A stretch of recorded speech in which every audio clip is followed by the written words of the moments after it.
right. Hey, now, y'all, what's happening on a Tuesday morning?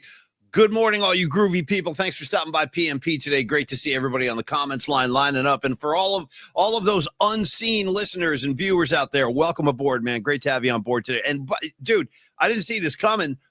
We got giant futility in the desert. Check. We're going to get to that. We got NBA madness going on today, like just madness, all kinds of deals hopping and popping. I got Kevon Looney heading down to New Orleans. That upsets me. We're going to talk about that. But first, before anybody says anything, good morning and welcome back to a Roby Tuesday.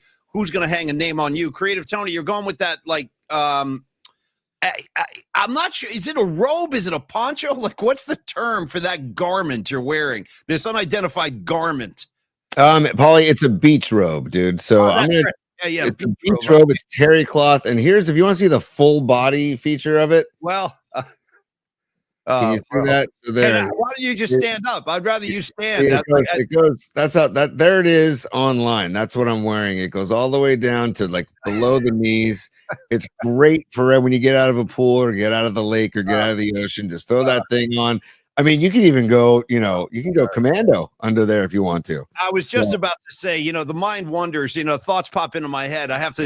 Just certain freedoms we could take. So now you're familiar with Baker Beach here in San Francisco, right? The great Baker Beach. If you go down to Baker Beach, right, and you come down the hill, you park, you go down the beach, take a hard right, okay? Take a hard right and start walking towards the Golden Gate Bridge. Once you get into that little nook down there by the bridge and the rocks, you got a fair share of nudity going on over there at Baker Beach. Part of the beach is a nude beach. If you don't know, you've never been. Yeah, Baker Beach, they let it fly.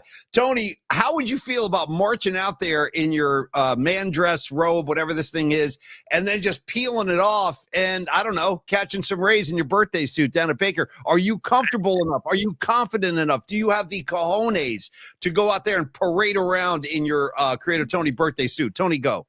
Couldn't be more anti-nudist, really. Couldn't be more. I just feel like the people that are usually nudists are the ones that you like don't want to see nude, and like Beta Breakers is a harsh lesson in that. Right, I remember jogging, walking behind a nudist in Beta Breakers. I'm like, dude, what is this? So I stopped, I paused, and I'm like, you know what? I'm going to wait for this person to get further down the course. And then also, I don't know. I don't think anybody needs to see me, and I don't think I need to be seen. I'd rather just, wear my swim trunks and wear my beach robe and then be a happy camper. I will say, but if I'm on a beach by myself on like a secluded island, I'll jump into the water nude because of how it feels. Okay. Right? Well, listen, how often do you want a secluded island, dude? Like, when does this occur? Never. Yeah. That's right.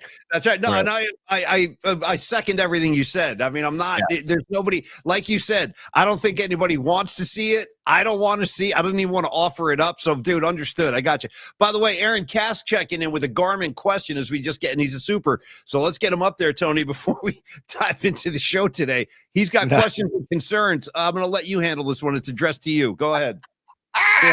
Not to lay blame, but have the Giants sucked since Tony started wearing the beach robe on Roby Tuesday?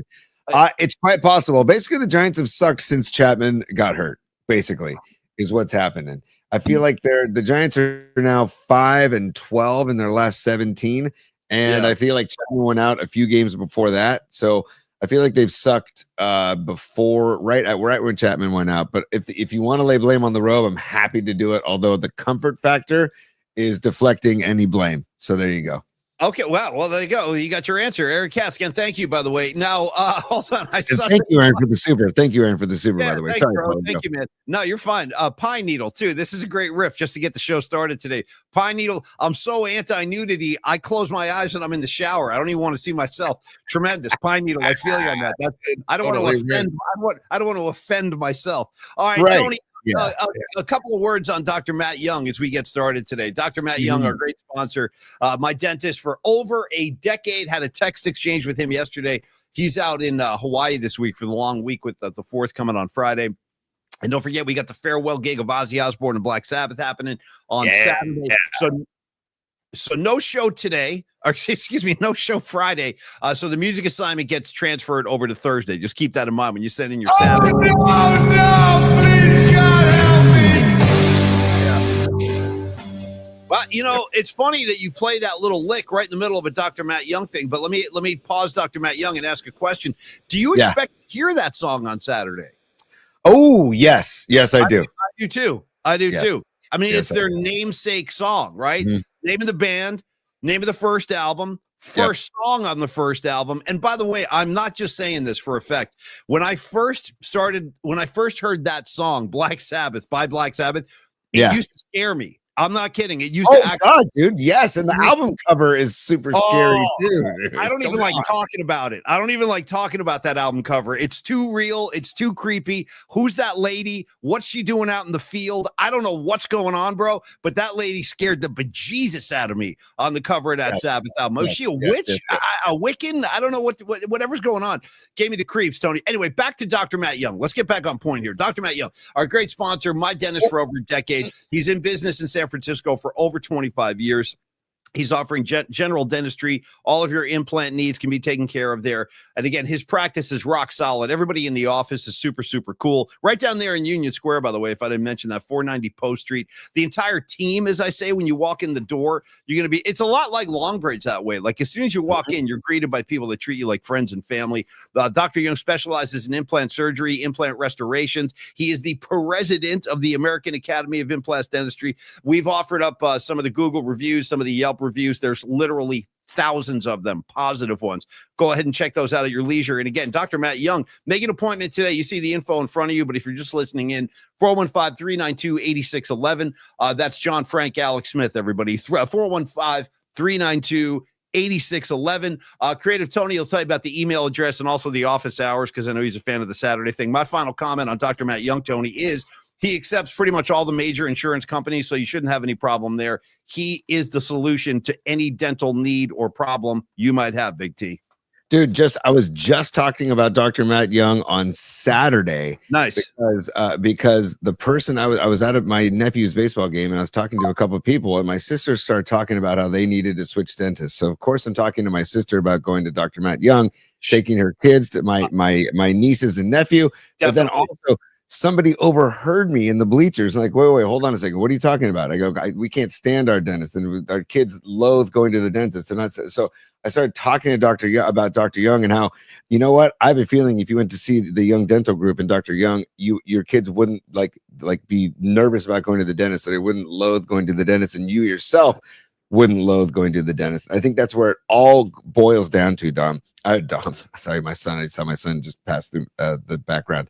Paulie, is that you don't loathe going to the dentist. If you go to Dr. Young, you actually you look forward to seeing him and seeing the dental group, right? Let me interrupt you real quick. Let me jump in real quick and interrupt your flow. Tony, question about your son, Dom. The aforementioned, he passed by like a spirit in the night. Shout out to Springsteen. Like a spirit in the night, all night, all night. Anyway, how's Dom doing with his dentist? I say we get Dom over to Dr. Young ASAP. Let's just yank him out of whatever dentist is treating him right now and send him down to Dr. Young. I guarantee you Dom will be an immediate fan. Any problems with Dom's dentist? We got to get him out of there? No, but it's funny because we just got the letter in the mail that the dental group that we've been using is they're shrinking their hours. They're cutting back because they're older, right? And they're towards the end of their career. Nothing else. So I was talking to my wife Megan about that, and Dom would love it because he could talk ball. He could walk in and talk baseball with Dr. Young and say, you know what? Tell me about your older son that's going to be an SI Wildcat, and then go from there. And it would be a good experience. It'd be a joyful experience. It wouldn't be something that they'd loathe going to see or going to do. So. And final thing, I would offer this up too. When your son does, because I'm already arranging this right now. Dom's going to start going to Dr. Matt Young as soon as next week, as far as I'm concerned. And I got to tell you, when he goes in, have your son or any of you listening in, if you want to try out Dr. Matt Young, ask him when you go in and you're sitting in the chair, say, hey, Dr. Young, can I see that Dwight Clark football that Paulie Matt gave you? He'll be like, hold on 1 second. Let me go grab that. And he'll bring, I gave him a Dwight Clark football that's in his office. So he can show that off as well. You can have a little show and tell. That's sorry. Go ahead. Let's finish this up. No. Yeah. And also I could take Dom on a Saturday morning when he's not booked with school or with some sort of athletic activity or extracurricular activity. Saturdays 8 a.m. to 4 p.m. That's gold. That's gold when you have young kids. It's gold. And then also if you want to email them info at youngdentalsf.com. And again, the phone number 415-392-8611, 415-392-8611, or 415-392 Charlie Young, I'm going to say, and Alex Smith. There you go. Charlie, people don't talk about Charlie Young enough. It's starting to bother me. They also don't talk enough about Ricky Patton, Tony. Ricky Patton. You know what I mean? Sure. Bill Ring, Ricky Patton, Charlie Young. I don't know. Throw in give me another name from like that 81 squad, like a deep name. Give me Archie Reese, bro. Can we talk from Archie Reese, you know? Our guy, Dan Buns, man. Our guy, Dan Buns. You don't have a picture on hand for show and tell, do you? I could find one. I could use some buns on a Tuesday. Stand by, I'll find one, Paulie. And I was also trying to find the Black Sabbath album cover just to show everybody, those that don't know, what we're talking about with the. Oh, why is that coming up? Come on, what the heck? You're making me laugh today. Yeah, go ahead, man. Dude, I'm just trying to find it because there's things that are organized in different areas. While you're getting your S together over there, Low Steve checking in with another great. You ain't kidding, Low Steve. Dwayne Board, bro. Dwayne Board. Okay. Dude. Oh yeah, Board. Number 76, by the way. Number 76. Damn right. You're damn right. He was at the Dwight Clark night, which was a phenomenal night.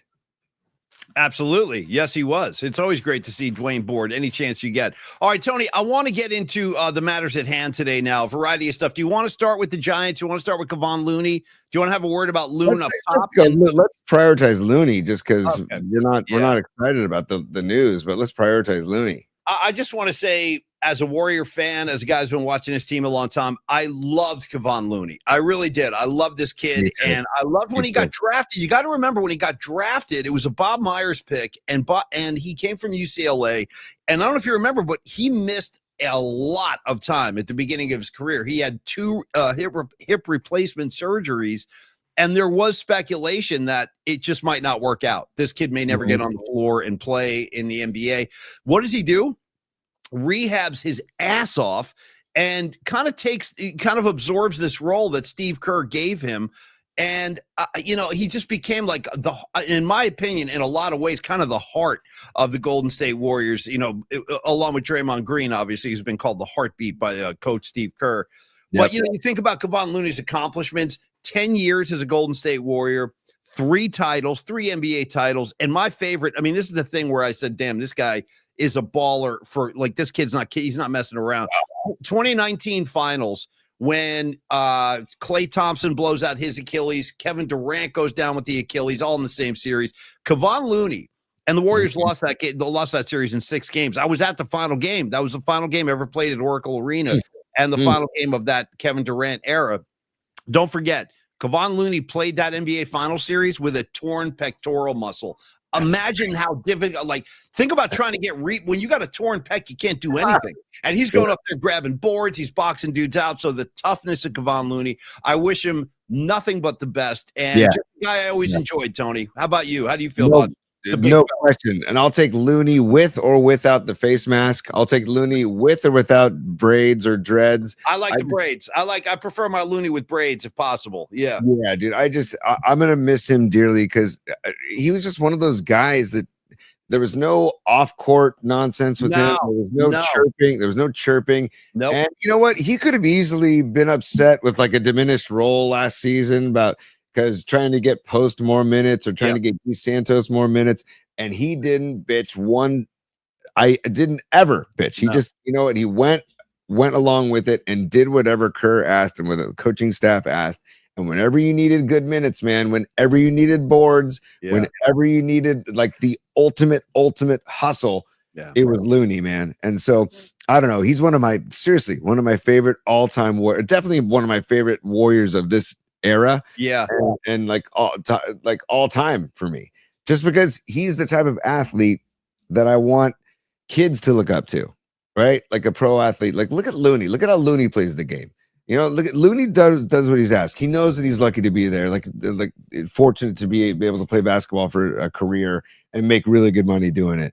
And I don't know. I just love the way he approaches the game, and I wish more would play the game like him. And like you said, Paul, I wish him nothing but the best. And go Pelicans, go freaking Pelicans, right? I'm rooting for Looney. Go. Hey, at least when he goes down to New Orleans, he can get sandwiches at Mother's. He can go watch Kermit Ruffins. He can wander over to the Jazz Fest. You know what I mean? Get on one of those shuttle buses, go out there to Jazz Fest, catch any number of the dozens of great bands playing out there. So I hope he enjoys New Orleans, but I'm going to miss the guy. Like, and again, it's another piece of, he's another pillar of because he's more than a piece. He's more like a pillar, like a stately column that is now been taken away. So, boy, one by one, they're going, man. And, you know, it's interesting. Just a quick word, Tony, on the NBA, and then we'll dive into the Giants.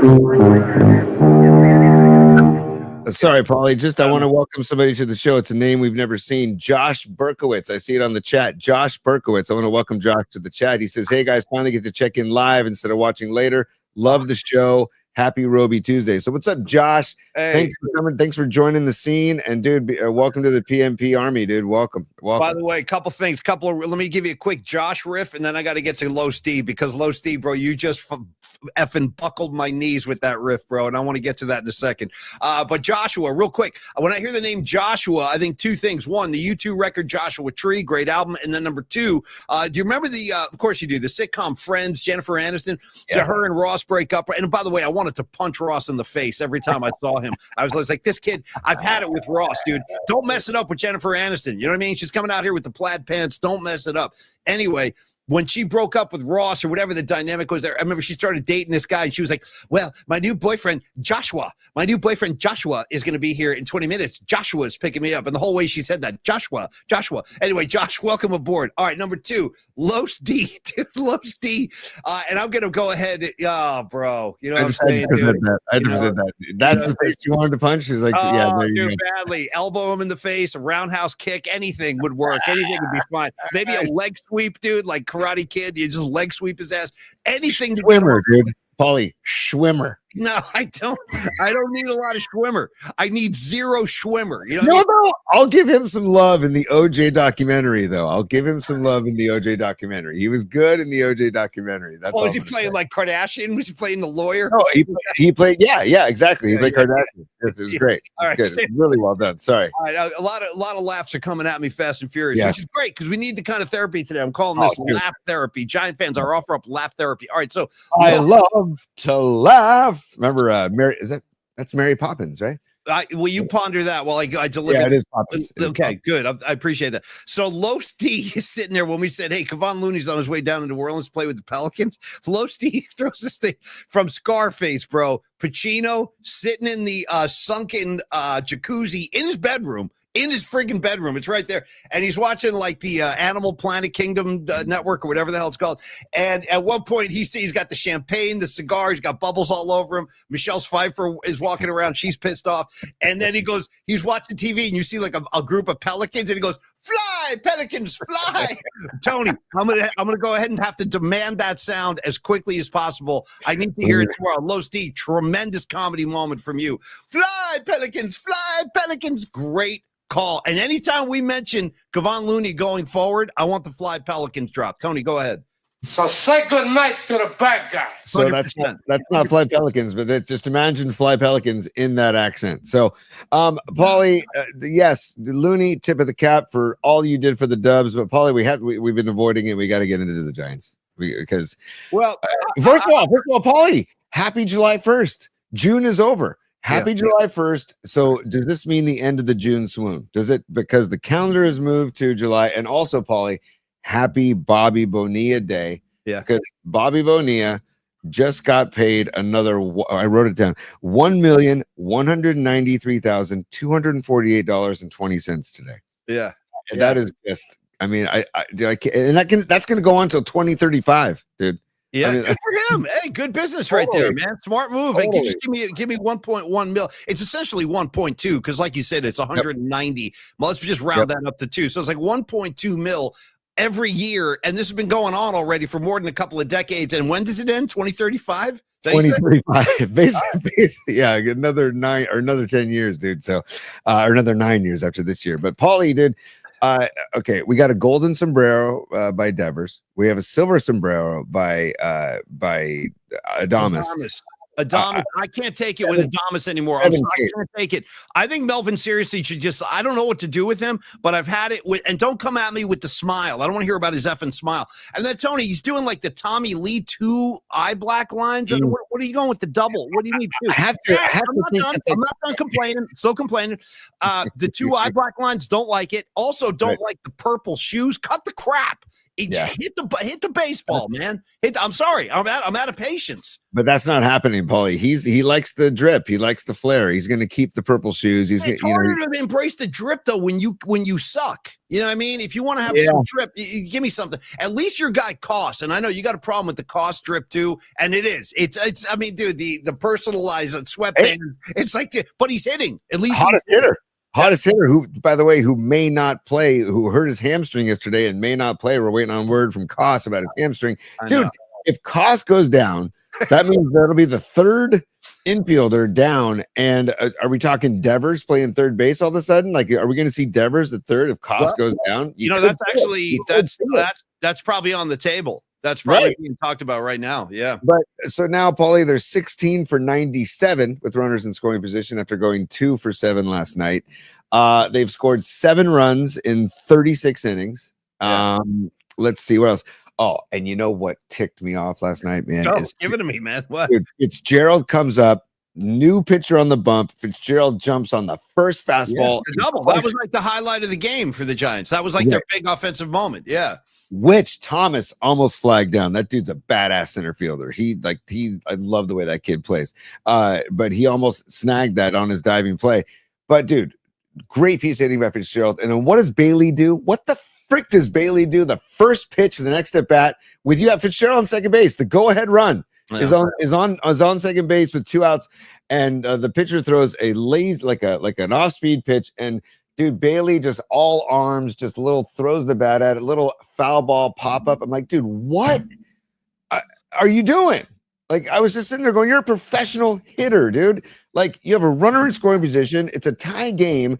The pitcher just gave up a drilled fastball. So you're probably not going to see a fastball first pitch this at bat. And then he sees this just lazy curveball. And he just, I think I said on Twitter, it was like he was swinging a wet noodle at this thing. And I was like, Bailey, come on, man. You got to think like you need better ABs than that is basically what I'm saying, man. I do want to be fair to Bailey though, Tony. And I got you. Point taken, and your point's valid, but I would say this, like, he did have a hit earlier in the game. And I think overall Bailey's hitting is starting to come around. Like he's been hitting better recently. He has, there's no denying it, but that was a rough at bat. You know, the funny thing is, here we are pulling our hair out about this Giants game last night. Another one, by the way. There are 8 games out. 8 games. Another one. Tony, can you bring up the tweet that you sent out last night about banning this kid from Diamondback games? And then I reposted it because I want to show everybody, because we haven't even talked about this jackass yet, and how he impacted the game last night and why Major League Baseball is reluctant to discipline this kid. I have no idea why. It's like a hands-off that he's been doing this. He's a repeat offender. It's not the first time this has happened. He's done this more than once. He did it to Joey Bart. They were all over it last night, and it turns out he's done it 2 other times. So he's done it to like his own Diamondback players too. And he brags about it. He's like, no, it's a great catch I made. So apparently he went on. I don't know if you heard this, Tony. That kid, that guy, that a-hole, he went on Arizona Sports Talk this morning, and he complimented himself. He was like, no, I didn't get thrown out of the game. And by the way, I made a really nice catch. So he's very pleased with himself, and they're not disciplining him. Arizona or MLB, I don't get it. He's directly impacting games now, the outcome. You can't have that in Major League Baseball. Kick his ass out, in my opinion. So here's what I want to show you, Paulie. This is the play. I mean, this is the play again. This is Joey Bart. This is Joey Bart. He's got some power, and it's on display right here. Oh, we're going to have to look at that one. A fan. Dude, like, he is in front of the home run fence, right? Yeah, I see him. He's all throwing it back on the field. I want this guy out. Seriously, get him out. Look at that one. A fan may have reached over. That's my thing is, how is he still allowed in the yard is my question, Paulie. How is he still allowed to go to the games? MLB should be all over this dude and saying, you're no longer welcome. You are no. And also, how in God's name is that in the rule book as an out? Like, you're trying to tell me that you're going to make the assumption that the ball was going to be caught at the top of the home run fence by a jumping outfielder. Like, first of all, that ball's a home run. If you took Thomas out of the picture and you took that douchebag out of the picture, that ball probably hits the top of the wall and is out. It doesn't. I don't think it hits the wall and comes back into the field to play, personally. So how they're trying to tell me that, oh, it's supposed to be an out, and then I would have fought that like tooth and nail. I thought Melvin would have fought that tooth and nail and got tossed for that instead of getting tossed for the strike zone later on. But I don't understand that rule, and the fact that they said, oh, we're going to assume that the outfielder was going to catch the ball, and that's why the fan interference. You can't assume that ball. The only proof you have on replay is that the ball was going to go out. Why? So, I'm more concerned with why MLB and or the D-backs organization won't discipline this kid, won't reprimand this kid, and say, like, that's not. You're directly influencing the outcome of games now, wins and losses. And I think he should forfeit and it's not the first time. It's not like some innocent occurrence. He's done this at least 4 times that we know of, at least 4 times. So how is this guy immune to the discipline of MLB? How is this happening? That's a great question, man. I really don't know. I was trying to find the guy's name today and I couldn't find it online, but I'm trying to track him down to be just start I don't know. We should just start posting something daily on him, start a movement, hashtag ban whatever his name is. Well, the thing that pisses me off too, Tony, is he's so proud of himself. Like doing the interview this morning, being like, yeah, I made a great catch. They've never disciplined me. I'm just going to keep doing it. Like, he's very pleased with himself. And the whole throwing the ball back on the field, cut the crap, dude. Just cut the crap. So in other words, this kid goes to games with the intention on being a D-bag, basically. Right. I'm going to go out and be a D-bag and disrupt the outcome of this game. I get off. You know why? It's like Chet in Weird Science. Why are you such a D-bag? Because I get off on it. He must be one of those guys because he gets off on it. Actually, the correct sentence from Kelly LeBrock was, why do you insist on being such a wanker? And then he goes, because I get off on it. And he might be wearing a towel when he says that. Nothing more than a towel with the spatula. Might be in a towel. I think it is the towel. Yeah. And then, serious mental disorder. Tony, you're by the way, and I wouldn't judge you at all. In fact, I would encourage you to explore all the facets of your personality. Underneath your beach man robe poncho thing you're wearing there, are you wearing ladies' underwear? I'm just asking. No, man. I've got some Warriors game shorts. I'm wearing some Warriors shorts. That's all I'm wearing. Okay. I got no problem with ladies' underwear. You want to throw them on? Throw them on, man. It's fine with me. Fine, dude. Was that Wyatt that was wearing this? Well, let me. Yeah, it was. And he comes walking in, dude. He's got a little wedgie. He's pulling the panties out because he's got a little wedgie. That is a serious mental disorder. One of the great lines right there of all time. All right, Tony, finish your thought. I interrupted. Just showing some love for our guy. That's all. Dude, come on, man. Come on. There he is. That's one of my heroes right there. Look at that face, bro. Look at that. How about a nice greasy pork sandwich or whatever he said, served in a dirty ashtray. Yeah. And then one of my favorite responses is Anthony Michael Hall just reaches out and starts flicking his lip. He starts hitting his lip. I don't know why, but he's hitting it. Yeah, it's fantastic. Fantastic cinema. Oh, God, man. So, Paulie, I got to give Los D and Beat LA some credit. Beat LA says every home teams should be, every call should go what does he say? I just want to read what he says. With fan interference, it should always get called against the home team, no matter what, is what Beat LA says, which is a good point. That wasn't a Giants fan. That was in Arizona's ballpark. The guy's wearing a D-backs. He almost fell into the field to play, by the way. I wish you would. You would. Yeah, fall down, twist an ankle, man. Maybe you learn your lesson. Yeah. And then our boy Los D, Carlos De La Fuente of Flex Funding, we're going to get to him in a couple minutes here, but he commented saying he'd have gotten his ass kicked at Candlestick after the second time doing it, dude. I think he might have gotten ejected. Somebody might have pushed him right out of the seats, and I still miss that edgy Candlestick vibe. I really do. I miss the Candlestick vibe where you go to a Giant Dodger game on a Friday night,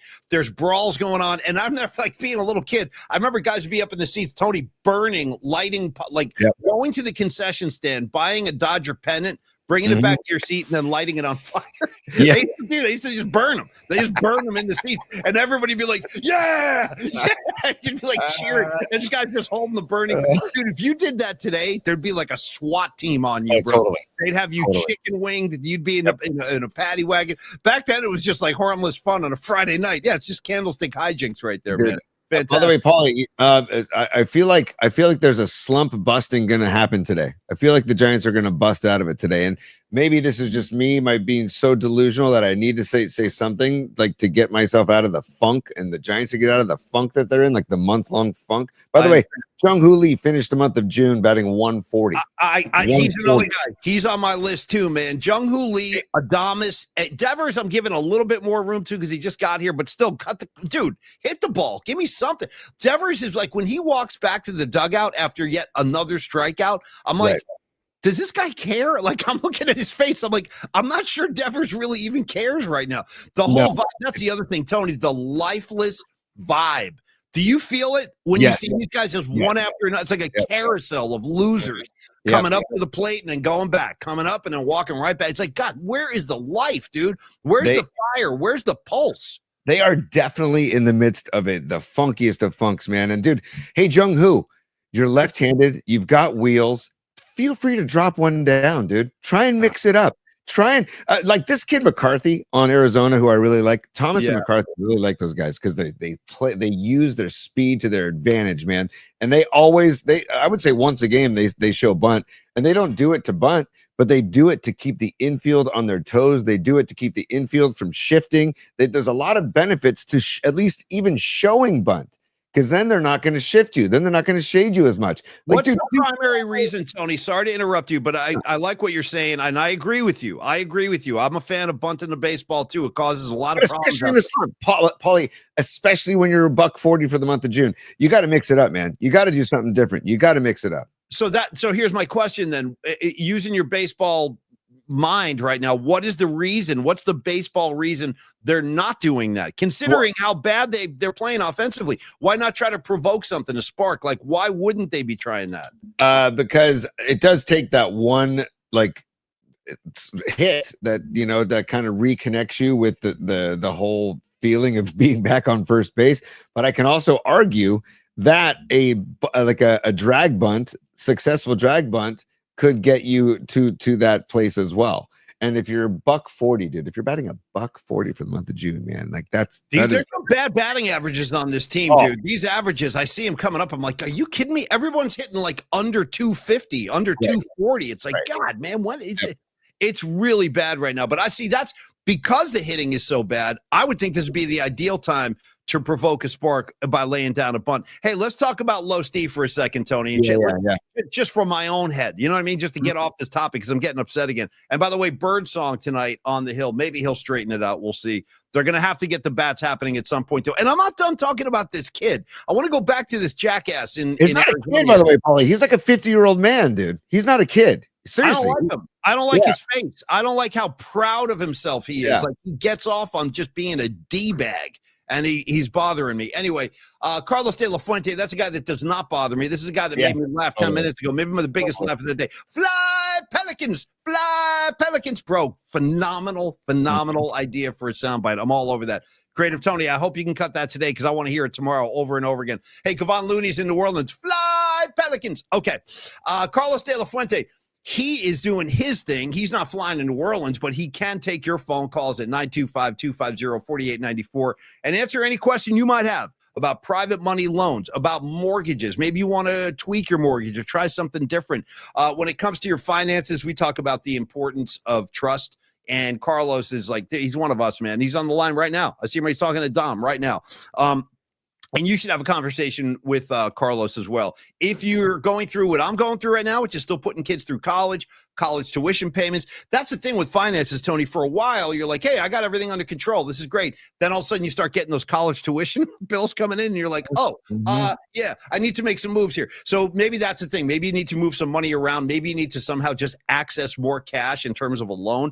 Carlos is the guy to talk to. He can tell you what's going to work for you, what's not going to work for you. He is extremely trustworthy to the point where he will not let you make a move that's going to hurt you down the road or 3 steps down the road. If he sees you're going in a direction direction that's not going to be good in the long run. He won't let you go down there. Also, he's partnered with a new lender, and their specialties are HELOC loans. That's the home equity line of credit. That's one of the things he does best. It's one of his specialties. So talk to Carlos about your financial situation. And always remember, when you do business with Low Steve, as we call him on the streets, Carlos Fuente, Low Steve, no appraisal fees, Tony. No fees attached at all. No escrow fees, no title fees. Very fast closings, generally within 7 days. He's got that 700-plus FICO score. The man is legit. It's time for you to get your finances into a better place and do it with Carlos De La Fuente at Flex Funding, Tony. Paulie, we talked about second mortgages. We talked about refinancing. We've talked about the multiple ways that Carlos De La Fuente can help you, whether you're in state or out of state. Paulie, I want to talk about literally a personal situation. Like you and I, and I'm speaking to people out there that because it's becoming more and more of a trend that if you used to be like a salaried or hourly employee or W-2 employee, and now you're 1099 and you are self-employed like you and me. Yeah. And I feel like there's a major trend happening in people, especially younger than us, that are just like, you know what? I don't want to work for somebody else. I want to do this. I want to be on social media. I'm an influencer. I want to do a show. Or, like Don Peralta going on his own and with his own company, right? Yeah. So yeah. There's the Alt-A loan, which is another one of the types of loans like the HELOC loan. But Carlos De La Fuente can help you with your situation if you are now a 1099 self-employed employee of your own, I guess you should call it. But Alt-A loans is something he can help you out with. There's a multitude of loans that he can help you out with. We see the HELOC on the screen.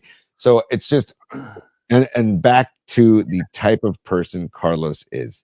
Tony, NorCal Refrigeration and HVAC. That's my main man down in Santa Cruz. He chimes in with a riff in the middle of the spot. Hey guys, maybe Los D can loan the Giants some wins. Go ahead, Tony. Go ahead. Something, man. Something's got to crack it, dude. But back in the day, we haven't shown this in a while, Paulie. But I want to show this now. Come on, pop up. There it is. There it is. Trust the Los. Trust Carlos right there. Bro, he's a very handsome guy, especially in this thing right here. I still see the Jeremy Piven influence, but go ahead, T. Yeah, no, I'm just saying that we talked about the types of loans. We talked about in-state or out-of-state. We talked about how quickly you can turn a HELOC around. We've talked about all these things. But at the end of the day, it really is about trusting the person you deal with your finances. And just like trusting your dentist, why we have Dr. Matt Young. It's the same thing. You trust Carlos, you trust him, and we trust him, and he's not going to steer you in the wrong direction. That's at the end of the day, that's what matters most. And so Carlos De La Fuente is our guy, and we want him to be your guy too. And again, 925-250-4894, Carlos at myflexnow.com. Los will hook you up. Los will take care of you. We promise. Final word on Los D from the man himself. He's offering this right now on the comments line. Self-employed loans are big right now. Yeah. And they're also necessary right now. All right. Hey, by the way, you know what I was thinking about, Tony, when you're saying we're self-employed now? Because you and I used to spend a lot of time in your studio at KMBR. Like Creative Tony had this studio where he would do all his stuff. It was kind of set off to the side, so it wasn't like in a main artery. It was, which was great because you could go hide out in there. You don't have to see all the people you don't want to see. You know what I mean? The people wearing the blazers and the dress shirts. You know what I'm talking about? And we'd be in there complaining all the time, and I'd be like, Tony, I don't like this guy. I don't like that guy. This boss sucks. That boss sucks. And both of us just airing out all our stuff. But now that we're self-employed, what happens when I go to you, Creative Tony, and I go, hey, Tony, I hate my effing boss. I hate this guy. And that would be me, by the way. You know what I mean? Like, how do you diffuse that? How do you handle that? I got problems with my boss, Tony, a lot of problems with my boss. And Tony's like, yeah, well, dude, that's you. You're your own boss now. I don't know how you sort through that. Tony, go ahead.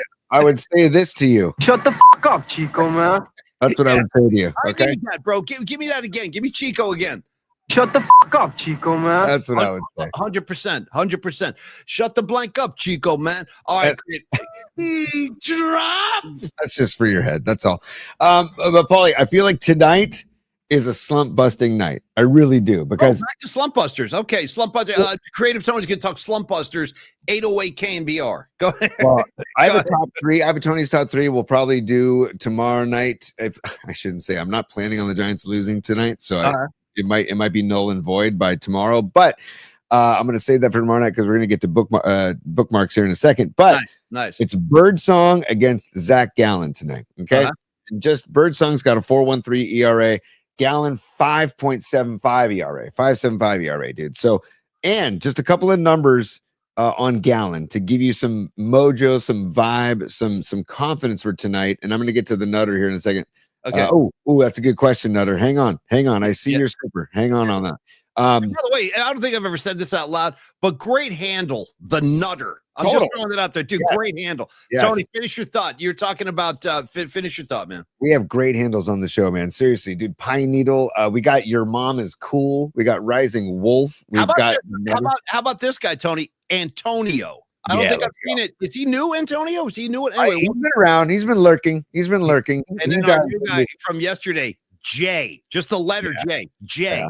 Anyway, Tony, finish your thought about I forget what you were saying. We interrupted you so many times. I lost my train of thought. What were you saying? See, as your own boss, you just interrupt yourself. That's great. I make a lousy boss, obviously, because I don't want to discipline anybody. That includes myself. I'm like, yeah, you guys just go figure this out. Make it work. And I got enough headaches.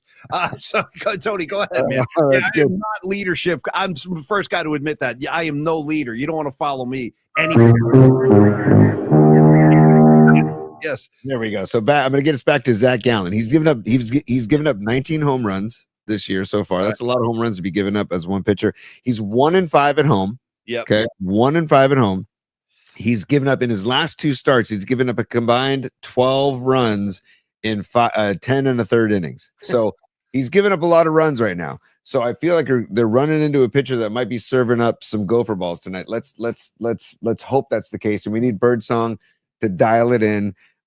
Birdsong, just give me 5. That's all. I'm not expecting more than 5. And of course, Logan Webb gives us another 6 1/3, 3 runs, and we can't get him a win. Did you see this? This is just a little brief moment, a moment in passing during the game last night. I'm wondering if you caught this. It might have been around the 6th inning, maybe the 5th. It was in the middle of the game, somewhere in there. And there was a quick shot of the Giants dugout, and they showed Logan Webb with no hat on. And he had just come off the mound, and he was sitting on the dugout step, and he was going like this. Yes. Did you catch that? Okay. I was wondering if that was like what do you think that was? And I could be overanalyzing this. I totally understand that, but I might not be. Was that like a reaction to him just being fed up, or was that just a moment where it could have been any number of things? But I've never seen him really be demonstrative like that in a negative way in the dugout. And by the way, I'm not criticizing. I don't blame him. I totally get it. He did pitch very well again last night. Go ahead. I feel like because he was holding the iPad as well, I think, and he was watching some plays. Some plays back. I feel like, and we were talking about this last night, Paulie, that the baseball gods were not with Logan Webb last night, because that inning where he gave up those runs to Arizona, it was 2 flares and a ground ball. It would have been a routine ground ball to second base, but they were shifting him. Yeah. So, and then the 2 flare base hits also. Like, he just got baseballed, man. That's what I say to the kids sometimes. You just got baseballed, because like that kind of stuff happens in a baseball game, and you got to tip your cap to the D-backs for putting the ball in play. But so I think he might have been looking back at us like, gosh darn it, like, I can't believe that they got those flares off me or something. And then also, hey, I forget the name of the home plate umpire last night, but he was awful. Yeah, he was not consistent at all. He was a mess. Yes. And he called 2 different strikes on Ramos last night that were at least, I think, maybe 6 inches off the plate. Yeah, I saw that. Melvin had every reason to be pissed. And trust me, they see these replays in the dugout. They're seeing how bad these pitches are. So it's not like they're just looking from the side view and thinking that and taking the hitters' complaints as for face value. They're looking at the video and seeing the replays and saying your strike zone is trash. Clean it up, man. Clean it up, Blue. Clean it up. Clean up the strike zone. Clean up that kid out there. He's not a kid, but the 50-year-old jackass out there on the wall who's disrupting games. And did you address? I'm only asking because I was trying to read something else here about the standings, which I'll share in a second. But did you address the Nutters question? Buyers or sellers? What did you say? Not yet. But I want to show this real quick too, because I believe this is from Sweet Mad Hatter. Oh, where'd it go? Shoot, where'd it go? Stand by, Paulie. I'm going to share the screen because he sent this to us. I'm like, dude, this is here's your guy, Paulie. There he is. There's your guy. There he is. It looks like an a-hole. You know what I mean? He just let you nice shirt, dude. Yeah, nice. Nice everything. I'd like to take the hat right off his head and just frisbee chuck it onto the field. Be like, go get your hat, dude. Go get your hat, tough guy. And there's a 5th circumstance where he did the same thing. So he's done this 5 times. Why is he being allowed to continue to do this? Like, I honestly, don't know. what is this crap? I don't know. He should be banned. MLB should supersede the Diamondbacks and ban him from any stadium in Major League Baseball. He should be banned for life from any stadium. I know they just did it to that Chicago fan that was yelling stuff about Marte's mom. I know they just banned him. I know they just banned him. So ban this guy. Like, ban him. And obviously, he must be a season ticket holder because every time he's in the exact same seat. And he can't wait. He just can't wait for an opportunity to disrupt the game again or change the outcome of the game. I think it's BS. I think that kid or that guy should be reprimanded and at least suspended for the rest of the season. That's my opinion. By the way, I was looking at the standings and then addressed the buyer-seller thing, T, and then bookmarks. But I just want to remind you that baseball's such a long season, and there is part of my brain that says, yeah, man, they haven't even hit the All-Star break. There's so much baseball to be played. I get that. I really do. I get that. And a lot can happen. We've seen a lot happen in August and September. Really, that's when things are really decided. I get all that. But I'm just letting you know, Tony, the Giants are 8 games out. The Diamondbacks, with 3 games left in the series, the Diamondbacks are only a game and a half behind the Giants. I'm just throwing that out there. They're only a game and a half behind the Giants. They could easily wind up passing the Giants in the standings at this point. And it's starting to bum me out. Like the Giants, it's just, they're 3-7 in their last 10. And it's the way they're losing games. Like I said this earlier today, maybe what bothers me more than anything else is their lack of outward kind of competitive fire. I don't see any fire on this team. Like, where is the pulse? Where is somebody just trying to provoke something to happen? I don't get that sense that there's a spark there. That's where you got to give Koss some credit because I feel like he's been kind of a spark plug and he's been but he might be hurt now. I should look up what do you think that was? A groin, a hamstring? What was that? Hamstring. Which if it's a hamstring, he could be out for who knows how long. It happened like as soon as he took his first step. It was like, oh no, you could see it. Yeah, it was bad. Yep. That's it. So Nutter. Oh, by the way, look at Sharp Park Golf Course. You just reminded me of the picture of your profile pic. Where's that again, T? Sharp Park. Where is that? Pacifica. It's on the it's beautiful. Underrated course. You know what, Tony and I got to say this just for the people as we all get to know each other as the show goes on. Creative Tony and Paulie Mack combined, the tandem that can't be stopped, we might be the biggest non-Pacifica residents that are huge fans of Pacifica. You might not find 2 bigger Pacifica fans in Creative Tony. Sometimes we'll rendezvous down there. What was the name of that place you took me to right on the water, that little diner kind of bar thing there? It was awesome. Nick's Rockaway. Right. Dude, Nick's Rockaway. I didn't even know about this place. That's why it's great to hang with Tony. You learn about all these new places. They're right under your nose. You didn't even know about them. Shout out to Philosopher's Club. That's another one. Driving right by, he's go, you ever been in the Philosopher's Club? I'm like, I don't even know what that is. And he goes, well, we're going in. And it was great. So I learned about Philosopher's Club. And also, dude, that place, Pacifica, dude, it's a hidden treasure. I'm just throwing it out there. I'm a fan. Yes, and Stevie B, you're so right. The Humble Sea Brewing spot. Humble Sea is a Santa Cruz brewery. They now have a tap room in Pacifica, and you can get live music at Winters. All right, Stevie B knows what's up. He knows. Is that the one that was right behind Sea Bowl?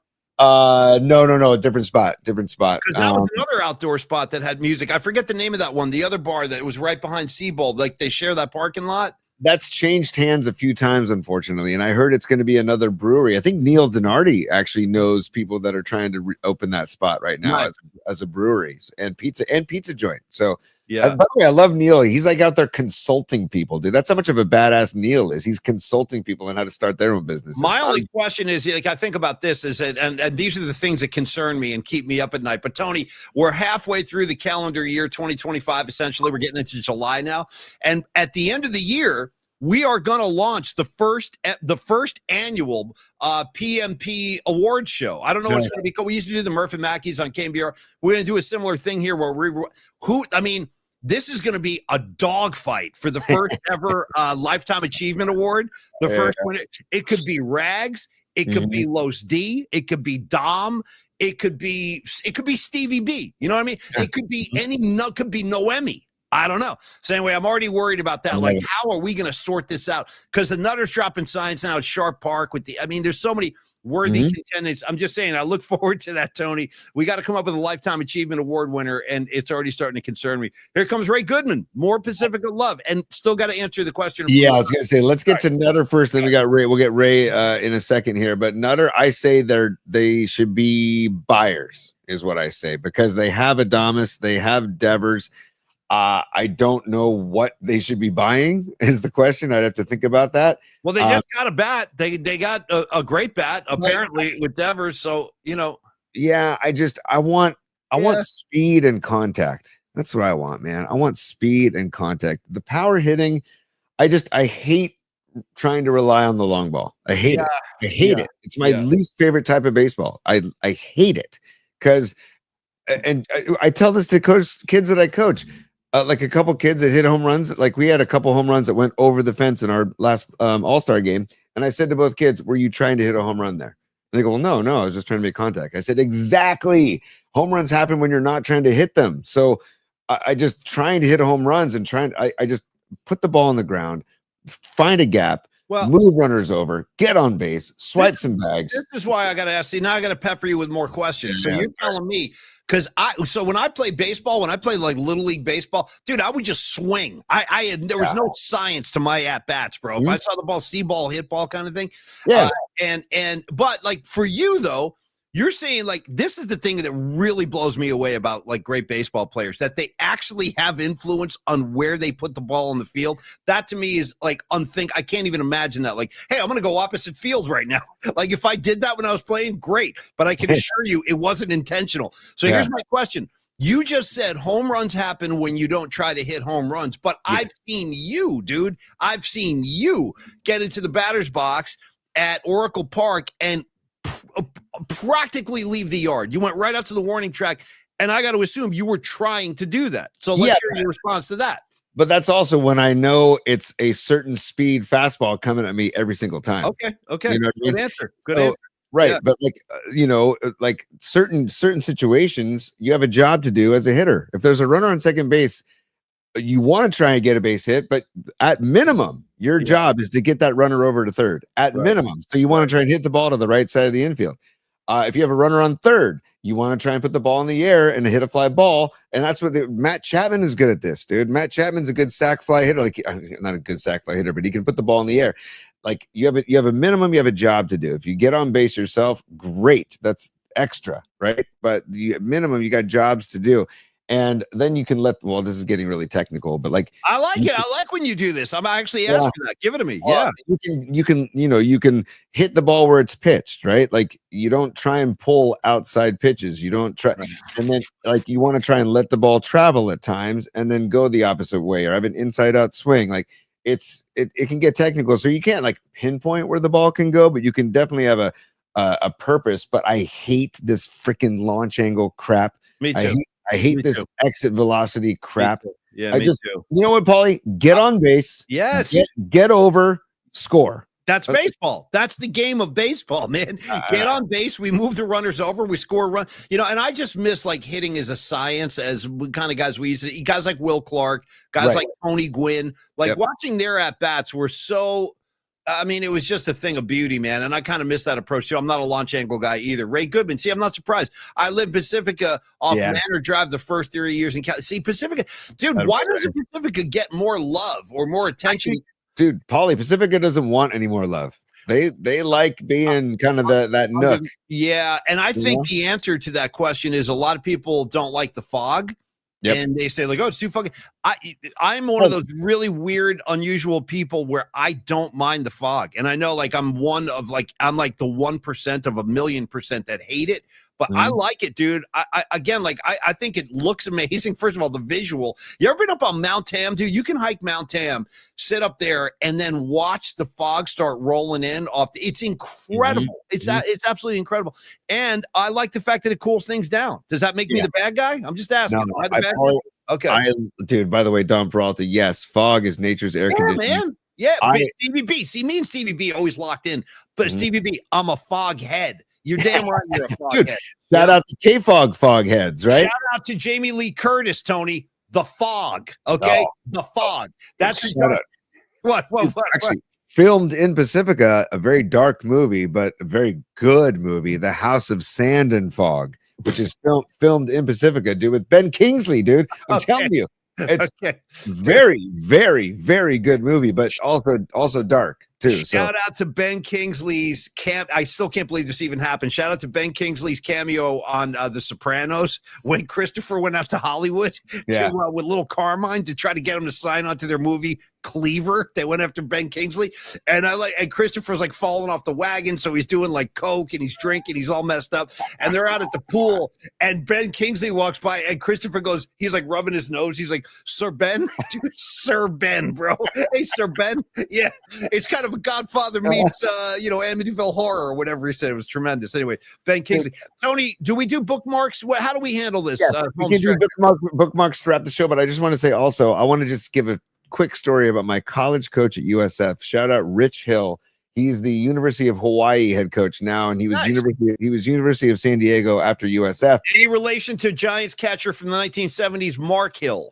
No, and not related to Glenn Allen Hill either, or not related to the Rich Hill that pitched for the Dodgers as well. What about the bass player for ZZ Top who passed away sadly? Any relation to Dusty Hill, Tony? No, Dusty Hill. No relation to Dusty. Not that I know of. Not that I'm aware of. You should ask. You should text him. Yeah. Dude, he was a really, really good coach. But he was great because he knew, like, we gave Stanford, I think it might still be the record, their biggest loss ever.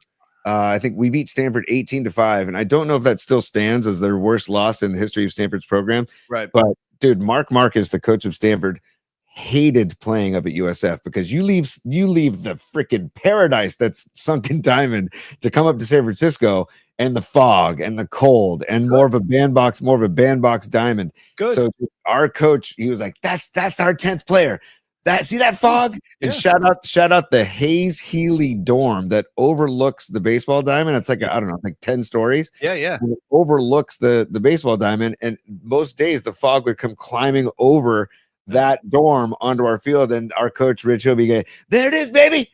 There's the fog monster. There's the fog monster, baby. We embrace the fog monster here. And dude, so anyways, he was a great coach. And he was like, hey, you guys learn to love the fog because that helps us. Nobody likes playing in the fog, so that helps us. So I'm fog for life, Paul. I believe Roger Craig was like that too with the Giants, where he said, cut the crap. This is our home field. We're going to embrace this, man. Like you have to change the whole mentality around. Because I remember like being a kid and I'm going way back now, but I was a little kid in the 70s, and like Bobby Mercer was a Giant. And I remember Bobby Mercer was like, I hate the conditions here. Like they're inhumane. I hate this weather. So I always like hated guys that complained about Candlestick. And then all of a sudden, like Roger Craig was like, no more complaining. No more. This is our home field. We're going to embrace this now. No question. And Kruk used to talk to us about that, how Roger Craig helped turn that. And then Will Clark, it was like a point of pride. He loved playing at the stick. And it just goes to show you too, man, as bad as the conditions are in any given field or any given stadium, the great players can still make it work. Yes. Like Willie McCovey, he still put the numbers up. Willie Mays put the numbers up. You know what I mean? Will Clark, Barry Bonds, like those guys. So even when the stadium and the conditions are less than ideal, the great ones still find a way to play right through all that. And also, Paulie, being a pitcher in the fog is actually like, I really enjoyed it because I knew that hitters' hands were probably cold and not warmed up, and their bat was probably a little cold. And I'm like, you know what? I'm going to jam you, and I'm going to throw on the inside part of that plate, and I'm going to try and jam you, and I'm going to try and make your hands so uncomfortable right now. So, and I didn't even throw hard. So, okay, couple quick comments and then to the bookmarks. Now, Lily Merchant checking in. I think we touched the nerve here. Lily Merchant, Chili Davis hated playing at the stick too. True story. And then the new mysterious Jay, dude, our new guy Jay checking in. Jay. He goes, Bobby Mercer kept his bats in the clubhouse sauna so they would be hot when he went to bed. See, that's like letting it get to, it's not that cold. It's cold, but it's not like 10 below zero. Yeah, but Paulie, I will say like field cold. You know what I mean? This ain't like Soldier Field in January. It's like 40. It is cold. Don't get me wrong. But the whole thing with the bats and the sauna, bro, easy done. Time out. I gotta go. I gotta say, I hear what Jay's saying because a cold bat sucks. I mean, the feeling of a cold bat stinks. It really does. It really stinks. And yes, Scarlet Fire. She just said yes. Decker Diamonds because Fairmont Park in Pacifica is where SI plays baseball. and there's a lot of fog there, but it's now called Decker Diamond. Shout out to my former SI baseball coach, Jim Decker, who passed away. Great, best coach I ever had, hands down. But Paulie, we can get to bookmarks here in a second, but I wanted to also shout out somebody else that Noemi said that she lived in that dorm that overlooked the USF baseball field. So there's particles for you right there, dude. That's so great. I can imagine living in that dorm. I've seen that dorm, that mysterious dorm, all my life. I drive by, I go, look at that dorm right there. And I got to say, like, I would love the idea of just leaning up in the windowsill, maybe firing up a piece and just watching Division I baseball from my room. You know what I mean? And then so like somebody comes to the room, what are you doing? I'm studying, but I'm really watching the game. Like that whole thing is very ideal to me, the whole scenario. And we also had to be on our best behavior because that dorm was an all-female dorm. I think at the time it was all-female. I don't know if it's still all-female now. Let's be honest. You guys on the baseball team, you guys love that. Let's be honest. Loved it. And we would see girls looking through their window watching us practice and like, this is the best, man. Yeah. But then our Coach Hill and Coach Williams, and they always reiterate, eyes are always on you, especially all-female dorm. If anybody does like tries to moon these girls or do anything that's, hey, give a BA, that's not happening. Because trust me, it was considered many times, oh, it's BA, they're looking, it's BA. No, we're not BA. Well, you know who never followed those rules of conduct, like code of conduct between player and fan? Shout out Daryl Strawberry. Strawberry was doing like the I'm not even kidding you. You got to watch this 30 for 30 on the 86 Mets, dude. They're basically like the baseball equivalent of Led Zeppelin in 1975, just like marauding across the country. Daryl Strawberry would be in the middle of a game. He says this on the 30 for 30. Tony, he'd look up in the seats and he'd be like, he'd tell one of the clubhouse guys, hey, go get that girl from the third row. She's sitting like 3 seats in. Go grab her and tell me to meet me in the tunnel. He'd be hooking up with girls in the middle of games, dude. In the middle of games. I'm just throwing that out there. That's why Bull Durham is such a great representation of baseball, because Nuke LaLoosh in the middle of a game was having some fun in the clubhouse during the game, and they had to come get him during the game. If you've seen Bull Durham, you know what I'm talking about. Paulie, it's time. I don't think that yet. Sure, go ahead, laugh if you want to. For bookmarks. Maybe that's how you get your kicks. You and your good time buddies. PMP style. I got a flash for you, Joy Boy. Party time is over. Too long. It's been too long. It's been too long. Let's sing to it, G. Give me a melody here. Give me. I'm trying to think. I like that you're like giving. Tony, give me a melody. Impromptu. Let's go. Bookmarks time. It's bookmarks time. It's bookmarks time. It's bookmarks time. It's bookmarks time. It's bookmarks time. It's bookmarks time. Bookmarks. Sorry, dude. That was bad.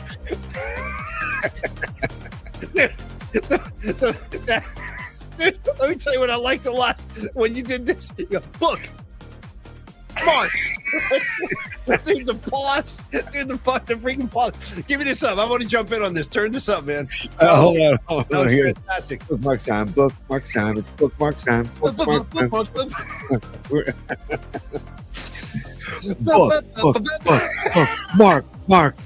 Marks, book. Oh, dude, when you just said, book. Marks. I don't know. Something about. Oh, man. Holy smokes, man. It's like with this get higher, baby. Freeze. Yeah. Rock. Yeah. Bookmarks.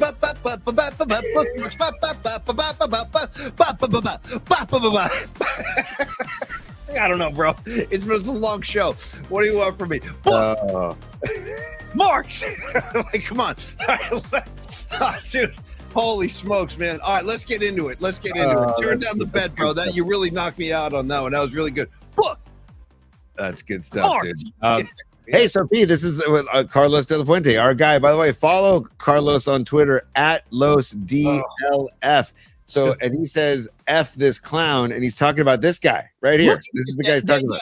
I almost just dropped profanity. I'm trying not to do that. It's my new and improved game. Yeah, and the guy really upsets me, and then he showboats. Yeah, look at you, huh? Look at this jackass. Look at that jackass, dude. Yeah, exactly. And by the way, on top of everything else, dude, you're rooting for the D-backs. You understand? Like, your team stinks. You guys stink. Anyway, more reasons to dislike the Diamondbacks. Tony, I'm sorry, but I have a visceral reaction to this guy, and it's filled with kind of battery acid. I'm not a fan. Nothing to be sorry about. Let's move on to Nikki T, buddy. Let's go to Nikki Well, Turturro. time out, Tony. This is You're not going to get the guy at first. Go ahead. Okay, well, Both be there frozen could be all over there. pause, Now pause. the run goes. Pause. Jeez, Nikki. Pause. Okay, go ahead, Paulie. Go. Well, I was going to say there might be. Look at him. We haven't seen Nikki in so long. There might be some adult language in this, Tony. Is that okay? Oh, You know yeah. what I'm saying? Yeah. Okay. Yes, Okay. Yes. Here we go. Okay. Two idiotic plays in one inning. You're not going to get the guy at first, and Volpe throws the ball over there. Now the go-ahead run goes to third. Eat the ball. Yes. Unreal. Yes. Threw one away when you didn't have a chance. The other one, you let the lead guy go. Where's your IQ? Think. You know what? Where's your IQ? Might be a good stop. Unbelievable. Where's your IQ? A couple things on Nikki T. One, shout out to the fact that he's wearing double gold chains outside the shirt, and the cross is like surrounded by a deeper, longer chain. Like the whole look is tremendous. And just to remind everybody, if you don't know who this guy is, this is Nick Turturro, brother of accomplished actor John Turturro. And he's in a bunch of the Spike Lee movies. If you recognize the face and can't place it, he's done a lot of Spike movies. And I think he did he did a cop show on TV, The Badge, The Shield, something. I don't know. He was on a cop show too. But anyway, look at that face, dude. Look at that face. I think Nicky Turturro, he could easily pass away from a heart attack during a Yankee game. That's on the table. Like that could happen. Mm-hmm. Yeah. Dude, I love him. And I love his passion. And he's right. When he said eat the ball, Paulie, if I had $1 bill for every time I've yelled while coaching, eat it! Eat it! Because just the fewer throws you make, the less harm is going to happen in a baseball game. That's all I'm going to say about that. I got it. Moving on. Look at this. This is this random shot of just Michael Jordan and Paul Stanley. I love it, dude. Great, dude. That's greatness, recognizing greatness. I thought you'd appreciate that. I stuck that in there with the intent purpose of like making you smile. Yeah, Mike Jordan and Paul and the Star Child. That's two of the greats coming together. It's like the Avengers. You know what I mean? When they get the greatest like forces of the universe. There it is right there. Kiss and Michael Jordan. You're not going to stop that tandem. You're not. What is I'm trying to see, what is Stanley rocking around his neck? Is that like a claw or something around his neck? Paul It looks Stanley, like it's Paul Stanley of Kiss. I'm not sure what he's rocking right there. He can do whatever he wants, though. He's a star child. Yeah. He can do whatever he wants. He's earned it. And Paul Stanley's pretty cool. Right now. He's probably making a pizza right now in his house. Hey, I have a question for you. He probably is, or some good marinara sauce. He makes really good marinara sauce from scratch. He like grinds up the tomatoes. He'll like put the tomatoes in get the San Marzano tomatoes, put them in the blender, olive oil, basil, some garlic. But I've learned this from watching Paul Stanley. But I was gonna say, is he wearing his Kiss boots that are like 6 inches tall? Because look at how tall he is compared to Jordan. That's actually a fair question. That's a fair question. He might have some heels on him right there. For real. You're right. The height doesn't match up. It doesn't make sense. Yeah, good call. Great shot, though, man. Or he's standing on like a little box. Maybe they gave him like a little box to stand on. I actually know somebody. I know somebody in the Bay Area media who does that. I'm not going to give up his name, but you can probably figure it out. You know who I'm talking about? The guy who walks around with the box. You know what I mean? Yeah.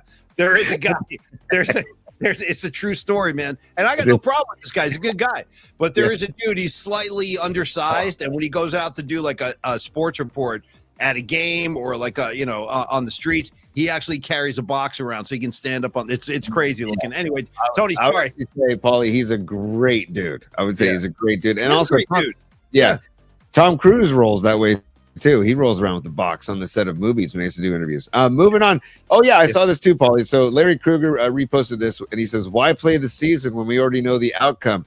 So according to Chat GPT, and Coach Yak posted it from the get-go, Chat GPT says the Super Bowl champions this season will be your San Francisco 49ers, Paulie.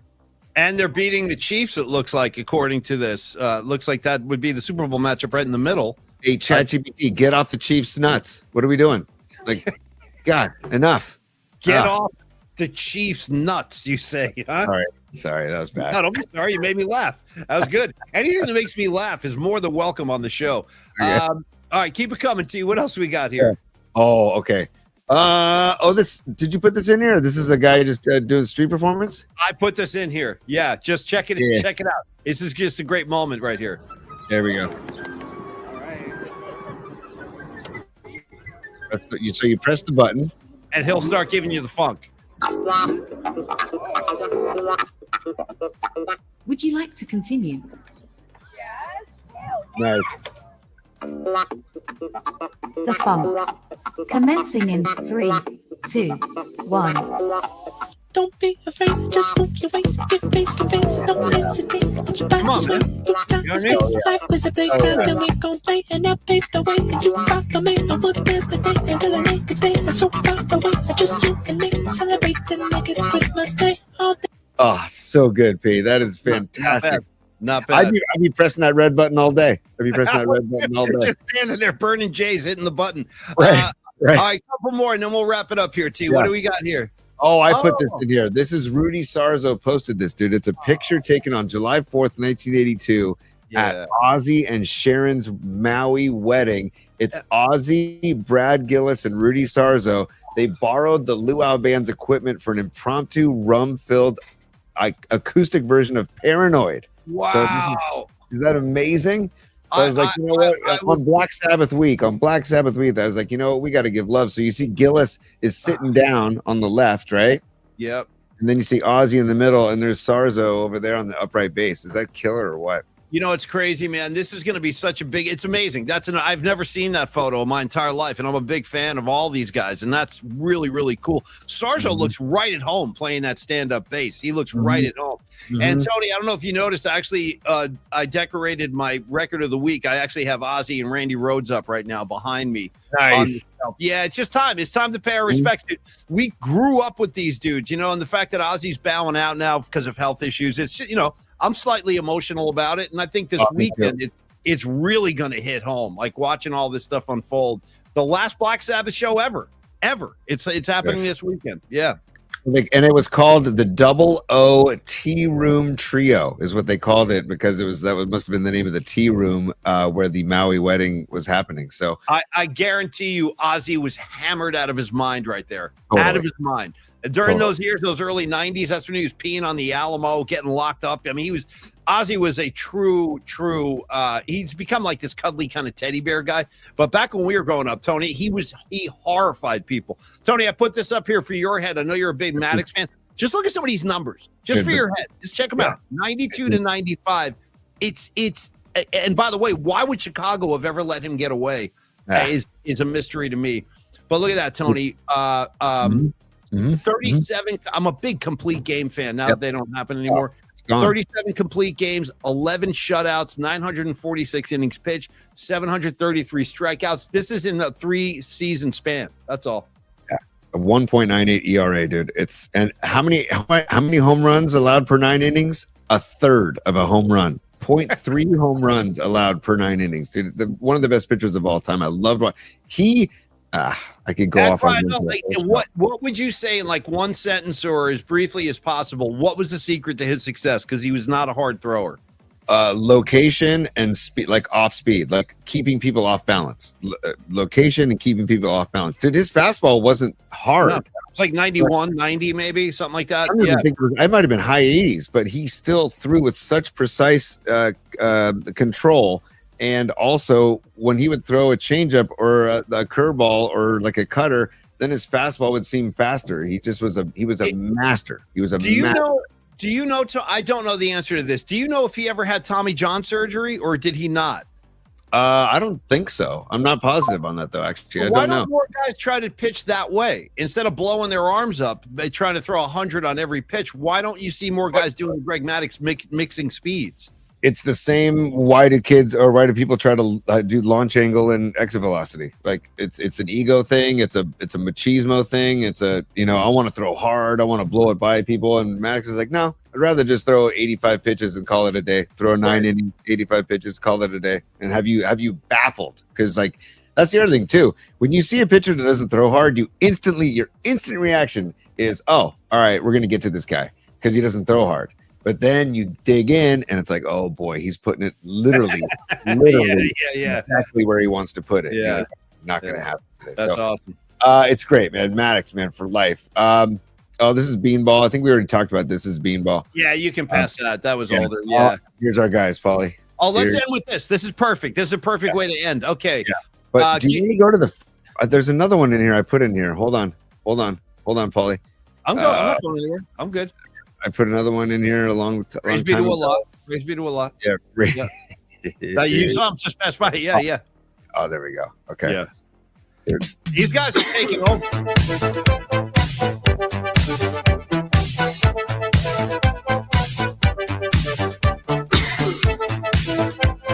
Good. Short. I'm the guy in the red, by the way. Me in shorts. Yeah. Oh. It's just these guys.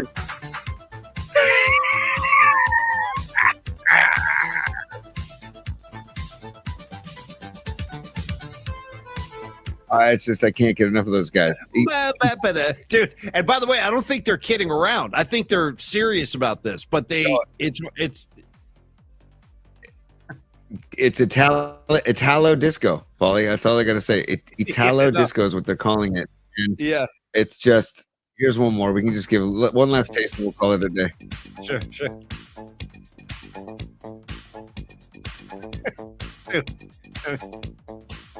Yeah. No.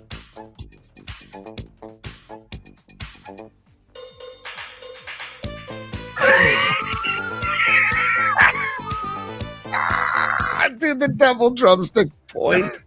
No, I know. Look at my guys.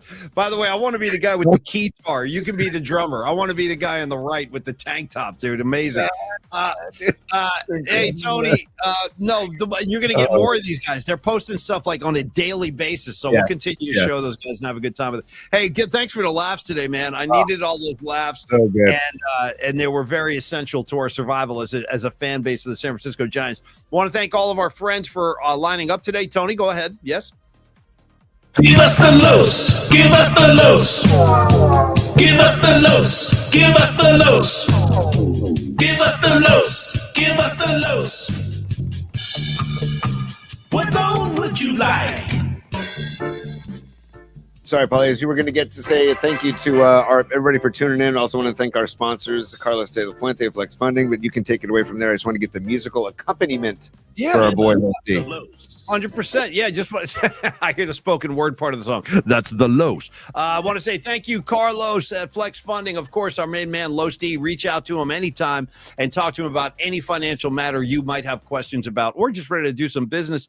925-250-4894. You can email him at carlos@myflexnow.com. Of course, Dr. Matt Young, my dentist for over a decade, and he should be yours too. As soon as possible, I might kidnap Tony's son, Dom, throw him in my car, just driving to Dr. Matt Young's office, kick him out of the car, be like, hey, Dom, I'll be back in an hour to pick you up. Have a good time. And then just let him go up there. And don't forget, when you go to Dr. Matt Young's office, say, hey, Paulie Mack sent me, and he told me he said, I need to see your Dwight Clark football. He'll come in with it immediately. If you want to listen to the Giant game, you want to talk about baseball, he can check both those boxes. 490 Post Street, 25 years in the business. My dentist for over a decade. 415-392-8611. Info at youngdentalsf.com. Matt Young is great. The entire group is great. And the work he does is stellar. I mean, really outstanding work he's done on me. And if he can make my mouth look better, he can definitely do the same for you. All right, Creative Tony, onward and upward. Go Giants. Birdsong on the hill. La, la, la, la, la, la. So let's hope things work out tonight. Final words from you, Creative Tony, and we'll bring in Professor Dave to dismiss the group. Because I have one more thing to share, and I believe this is Dub City sent this to us, Paulie. I'm just going to share this with you. Stand by and enjoy.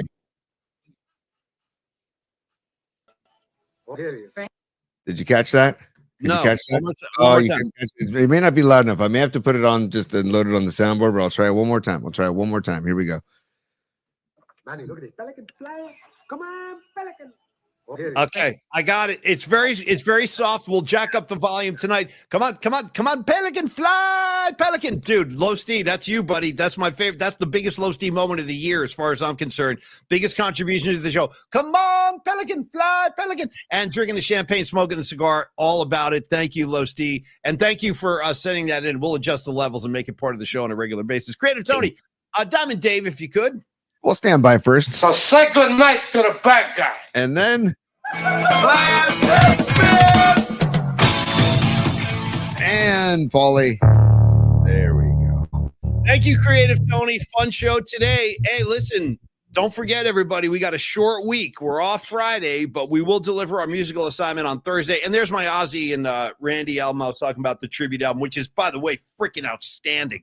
You got to hear Randy Rhoads playing some of the Sabbath stuff on there. It's really good. He goes nuts on Children of the Grave, Paranoid, all that. It's great stuff. Anyway, dive into that. We'll do the musical assignment, Ozzy songs, Black Sabbath songs on Thursday. Tomorrow, we take our weekly night flight with all of y'all, and then we get you set up for the 4th of July. Creative Tony, have a wonderful afternoon. Tell your son, Dom, I'll be taking him to Dr. Matt Young's office soon. Yes, final words? I'm just going to dance like the Italo Disco guys while I say this. Please like and subscribe on YouTube at Polymax Particles. Yeah. Please become a member of PMP VIP you can do that on the screen next to the subscribe bell. Yeah. And we would love to have you be a member of the VIP because we're going to continue to make extra programming, extra content for those in the VIP. We're going to continue to do ticket giveaways. You might do like a jersey giveaway. We're going to do like some hangouts at local spots. All that is part of the PMP VIP. Do that on the YouTube page, and also don't forget to like and subscribe. And also, you can find us on TikTok now at Polymax Particles. I'm going to update the icon here on the overlay on our screen. Nice.